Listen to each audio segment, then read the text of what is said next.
Queen Vashti's comfy pants. In her rumpus room, Queen Vashti sat in comfy pants and a funny hat. She played gin rummy all night long and sang her favorite silly song. And all Queen Vashti's friends were there in comfy pants and braided hair. They told Queen Vashti one by one, "We've never had quite this much fun. How quiet it is without the boys. We're tired of their constant noise. Today, we're free from itchy dresses and steering clear of spills and messes." Meanwhile, on the palace lawn, the king had danced from dusk till dawn. His party had stretched on for days. His mind was in a sugared haze. And now his friends were bored and blue. They'd plumb run out of things to do. "We could play wiffle ball again," said all the king's advisors then. The king stood up and said, "I know. Let's make the queen put on a show. Queen Vashti is just down the hall. I'll send a message to call." So, just a little after 4, a knock rang out on Vashti's door. The messenger declared, "I bring an urgent message from the king. Queen Vashti must at once come down in her finest dress and royal gown and crown, and dance for all the king's good friends until his royal party ends." "Now, hold it," Vashti scolded. "Freeze! Could he at least say thanks or please?" Queen Vashti found this very rude. She did not like his attitude. She told the messenger, "Please go and tell the king I said no. And if you could please do explain, I have my friends to entertain. I will not don my royal crown or change into a fancy gown. I am not in the mood to dance, for I am in my comfy pants."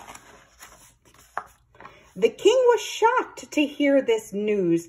How could Queen Vashti dare refuse? This was to him a crushing blow, for no one had ever told him no. The king's friends sneered and stood up straight.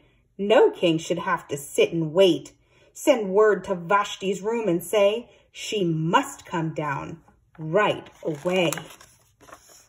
Make Vashti's friends come sing a tune and waltz beneath the harvest moon and pour our tea and bring us sweets while we recline on velvet seats.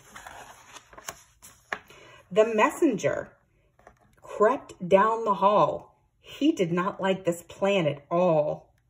He gently knocked on Vashti's door and whispered what the king asked for. Queen Vashti answered, "Sir, please go and tell the king that I said no. You cannot tell me what to do. I am royal just as much as you. These sweets are for my friends and me. It's not our job to pour your tea. We are not in the mood to dance, for we are in our comfy pants." The messenger slumped down the hall and braced himself against the wall. The king began to rage and fume and marched himself to Vashti's room. He pounded down Queen Vashti's door and stomped across the marble floor. The teacups trembled on their tray, but Vashti calmly looked away.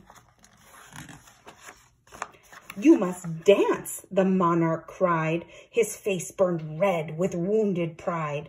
"And I demand your friends come too, or I'll make mincemeat out of you." The queen's friends stood and hollered, "No, we're happy here and we won't go. We are not in the mood to dance, for we are in our comfy pants." The king's face twisted in a frown. "You're done here if you don't come down. Have you forgotten who I am? Your choice is simple. Dance or scram." Queen Vashti said, "Then that is that," and ripped the brim of her funny hat. "You cannot tell us what to do, so king, I think think we're done with you. Queen Vashti took her suitcase down. She packed her jewels and royal crown and sturdy shoes and potted plants and 7 pairs of comfy pants. She told her friends, please come with me. There's so much world out there to see. Her friends responded one by one. Together, we'll have so much fun. So, just a little after 8, the women stormed the palace gate. They left without a backward glance to conquer the world in their comfy pants. So there are 2 queens in the story of Purim, Esther and Vashti. So this is a story of Vashti. Now I'm going to tell you the story of Esther.